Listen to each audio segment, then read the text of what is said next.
Assalamualaikum warahmatullahi wabarakatuh, Sobat Misteri Sunyi Mencekam. Senang sekali kami bisa kembali hadir menjumpai Anda. Tentunya seperti biasa, kami akan menyuguhkan cerita-cerita misteri yang menarik. Dan untuk kesempatan kali ini kami akan berbagi sebuah kisah nyata misteri yang berjudul Pondok Pesantren Berdarah. Tahun 2016 menjadi perjalanan saya menempuh jenjang sekolah menengah atas. Ya, saat itu adalah tahun ajaran baru bagi para siswa baru. Selain memilih sekolah yang memiliki rekam jejak yang bagus, hal lain yang biasanya menjadi pertimbangan adalah tempat tinggal. Namun, hal ini tentu hanya berlaku bagi para siswa yang memiliki rumah yang cukup berjarak dengan sekolah seperti saya. Jarak rumah ke sekolah yang cukup jauh membuat saya harus mengambil keputusan dengan kadar kebingungan level medium, yaitu antara menetap sebagai anak kos atau masuk pesantren. Keduanya memiliki kekurangan dan kelebihan masing-masing. Kehidupan kos akan lebih fleksibel dibanding kehidupan pesantren dengan aturan-aturan yang memberatkan, terutama bagi saya yang tidak senang diatur-atur. Namun biaya kos 2 kali lipat lebih mahal dibanding biaya pesantren pada saat itu. Bingung kan? Saya adalah anak yang terlahir dari keluarga buruh tani. Jadi masalah ekonomi saat itu cukup menjadi pertimbangan yang serius. Akhirnya setelah diskusi dengan orang tua dan juga atas hidayah Tuhan Yang Maha Esa, saya memutuskan untuk tinggal di sebuah pesantren yang jarak tempuhnya hanya sekitar 20 menit untuk sampai ke sekolah. Keputusan yang luar biasa bagi saya. Sebut saja pesantren AS, sebuah pesantren yang bersih, rapi, dan nyaman. Biaya tinggal di sana cukup ramah di kantong saya, hanya Rp90.000 per bulan dan membawa beras 10 kg. Akhirnya saya memutuskan untuk menetap di pesantren itu dengan persetujuan dari bapak dan ibu. Beruntungnya saya tidak sendiri. 2 teman SMP saya ikut menetap di pesantren tersebut. Panggil saja Ani dan Ria. Sebelum akhirnya mendapat kobong, sebutan kamar di lingkungan pesantren, saya, Ani, dan Ria diarahkan oleh santri senior untuk melihat-lihat kobong yang masih tersedia. Saat itu ada 9 kobong yang terbagi dalam 2 wilayah, yaitu wilayah selatan dan utara yang terhalang koperasi dan rumah kiai. Kobong-kobong di wilayah utara ukurannya rata-rata sempit. Apabila satu kobong dihuni oleh belasan santri, maka akan cukup sesak. Sementara kobong-kobong di selatan cukup luas, sehingga akan cukup nyaman, pikir saya. Selain itu, santri-santri senior banyak yang menetap di kobong wilayah selatan. Artinya saya akan lebih banyak belajar tentang kehidupan santri jika saya menetap di kobong tersebut. Ani dan Ria juga memiliki pemikiran yang sama dengan asumsi saya. Akhirnya, kami bertiga memilih kobong nomor 2 sebagai tempat untuk tidur dan memulai kehidupan di pesantren. Kebudayaan dan gaya hidup di pesantren membuat saya cukup kesulitan beradaptasi. Pasalnya, saya memang tidak memiliki latar pendidikan agama yang baik. Keluarga saya juga tidak ada yang pernah mengecap menjadi seorang santri. Ya, cuma saya. Berbeda dengan Ria dan Ani, Ria pernah hidup di pesantren semasa SMP selama 3 tahun. Sedangkan Ani memiliki ayah yang juga dulunya seorang santri. Jadi setidaknya mereka memiliki latar belakang tersebut yang saya pikir akan cukup sebagai bekal mereka untuk menyesuaikan diri. Kebiasaan santri yang hanya makan 2 kali sehari, tidur di atas pukul 11 karena harus mencuci dan menjemur pakaian malam-malam, bangun sebelum pukul 3 dini hari untuk tahajud, tidak boleh tidur sesudah subuh, mengkaji banyak kitab, dan kegiatan-kegiatan lain terasa sangat asing bagi saya. Banyak aturan yang harus dipatuhi, dan bagi saya yang bekejulan tentu sedikit tertekan. Namun karena menjadi santri adalah keputusan saya, maka saya harus menjalaninya. Awal hingga pertengahan bulan, tidak ada hal-hal yang membuat saya terganggu. Hanya masalah mengantri untuk mandi yang sering membuat saya kesal. Saya selalu ditaruh di antrian paling terakhir. Hingga pada pertengahan bulan inilah saya menemukan hal-hal luar biasa yang otak saya saja pusing memikirkannya. Malam itu saya ingat sekali adalah malam Senin. Setelah sholat Isya berjamaah, semua santri kelas ibtidak, kelas 1, termasuk saya, melanjutkan mengaji kitab Safinah di sebuah tempat yang santri-santri di sana menyebutnya sebagai madrasah. Posisinya saat itu keadaan di luar sedang hujan, tidak terlalu lebat, tetapi juga tidak terlalu gerimis. Saat sampai di madrasah, saya sengaja mengambil posisi duduk paling belakang, persis duduk di dekat dinding yang berjendela. Posisi tersebut tentu sangat pas bagi saya yang sedang malas belajar. Maklum, tidak kelihatan oleh Ustadz. Saya gambarkan terlebih dahulu posisi detail tempat saya duduk. Di seberang dinding yang saya sandari, terdapat dinding lain yang juga berjendela, tetapi ditutupi gorden atau penghalang, karena memang madrasah tidak seprivat itu. Jadi semua aktivitas di luar dapat terlihat melalui jendela. Pada malam hari tentu tidak akan ada aktivitas, sebab di balik jendela seberang itu hanyalah hamparan sawah dan hutan. Entah karena memang sudah terlalu malas belajar atau bagaimana, dibanding memperhatikan Ustadz, mata saya lebih tertarik memperhatikan keadaan di luar yang masih hujan dan gelap. Padahal saya juga tahu, di luar sana tidak akan ada yang penting untuk dilihat. Sekitar 10 menit mata saya tidak beralih dari jendela tersebut. Rasanya lebih damai melihat hujan, hingga perlahan dan samar-samar pandangan saya terfokus ke satu titik yang tertangkap oleh manik mata saya. Di tengah kegelapan itu ada sebuah cahaya keemasan. Ia berayun-ayun dan entah dari mana munculnya, seolah tiba-tiba terekam retina saya. Saya pikir cahaya sebesar bulatan koin itu adalah sorot lampu motor yang sedang melintas di jalanan. Sekali lagi saya tekankan bahwa di balik jendela tersebut adalah hamparan sawah dan hutan. Tapi saat itu saya belum paham, jadi saya masih berpikir bahwa itu adalah sorot lampu motor. Dari situ saya mencoba mengalihkan pandangan saya ke Ustadz. Setelah hampir 5 menit fokus ke penjelasan Ustadz, rasa penasaran menyuruh saya untuk kembali menengok ke arah jendela. Mata saya memicing karena ternyata cahaya itu masih berayun-ayun di posisi yang sama, tidak berubah. Dari itulah saya baru paham bahwa di belakang jendela itu adalah hamparan sawah yang disambung hutan. Itu artinya apa yang saya lihat bukanlah sorot lampu motor. Lagi pula motor yang melintas pasti berjalan, tidak mungkin berdiam di satu titik saja. Entah kenapa mata saya seolah ingin terus memperhatikan cahaya tersebut.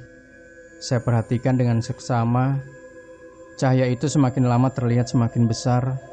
Yang tadinya hanya sebesar bulatan koin, lama-lama hampir sebesar bulatan gelas. Saya juga baru menyadari bahwa cahaya yang saya lihat itu tampak seperti bola api. Saya masih berpikir secara logis dan positif. Di pikiran saya saat itu, mungkin memang ada orang yang sedang membuat api unggun di hutan, atau sedang mengusir hama di sawah memakai bakaran. Namun, sepersekian detik kemudian, saya cepat-cepat memutar kepala ke arah jendela dekat tembok yang saya sandari. Dan itu posisinya masih hujan. Jadi sangat tidak mungkin api menyala di tengah hujan. Ditambah cahaya itu berayun-ayun, tidak diam di satu titik saja. Pikiran saya sudah benar-benar sangat tidak fokus. Kemudian saya memberanikan diri untuk kembali menengok ke jendela di seberang. Cahaya mirip api itu masih ada, masih berayun-ayun. Hingga akhirnya cahaya mirip api itu perlahan menghilang saat Ustadz mengakhiri kajian kitab Safinah malam itu. Saya tidak cerita ke Ani maupun Ria, tidak bercerita kepada siapa-siapa. Hanya saja 2 hari setelah kejadian janggal itu, 3 santri senior bersama saya dan Ria berbincang-bincang tentang pengalaman mistis masing-masing. Entah siapa yang memulai, tapi obrolan mengalir begitu saja hingga berakhir pada topik tersebut.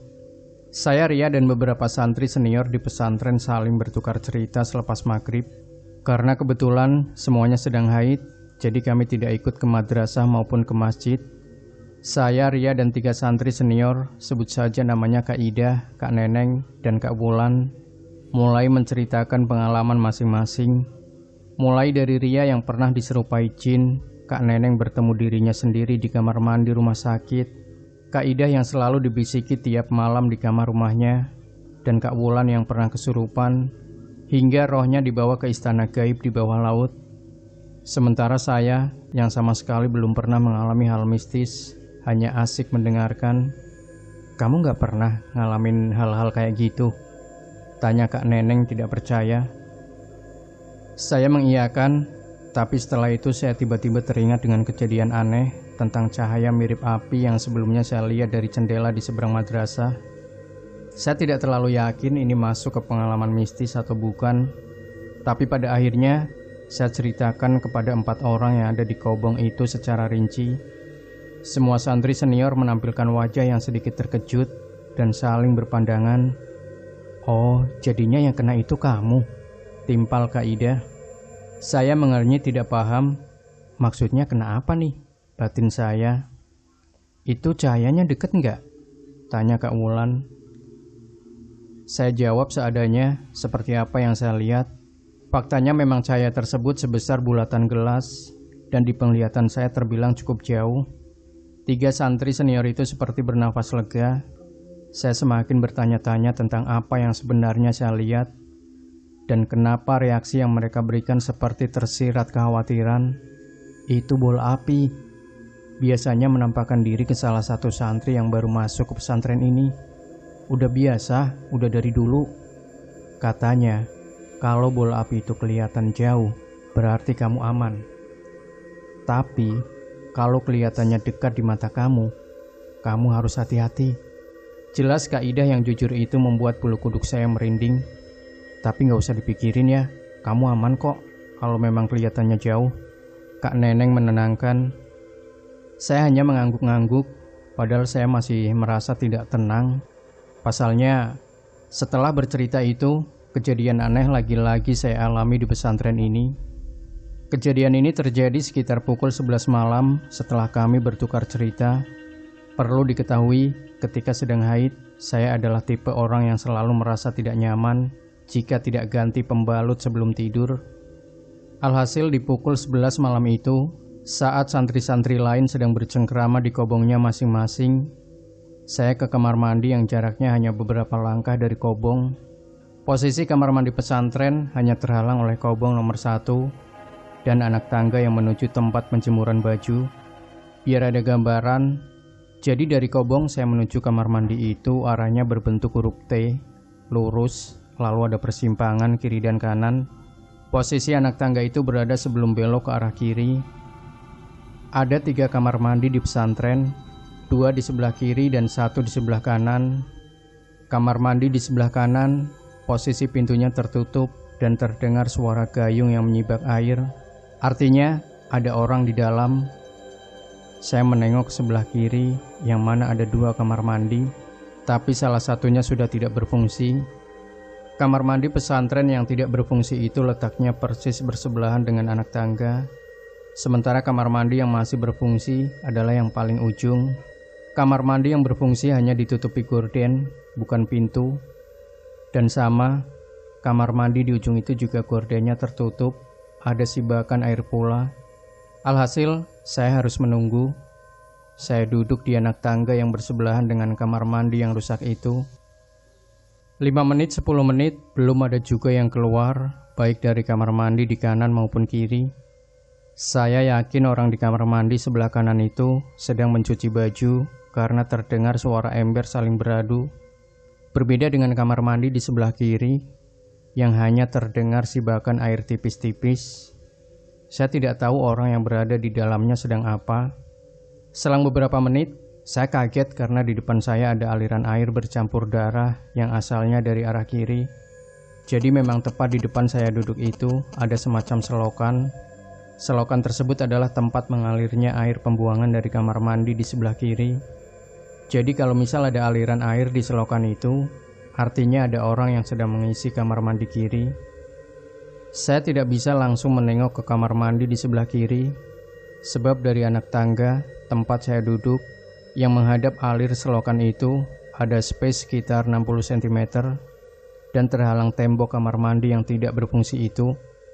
Saya berdiri, kemudian segera melangkah maju agar bisa melihat keadaan sekitar kamar mandi dari luar.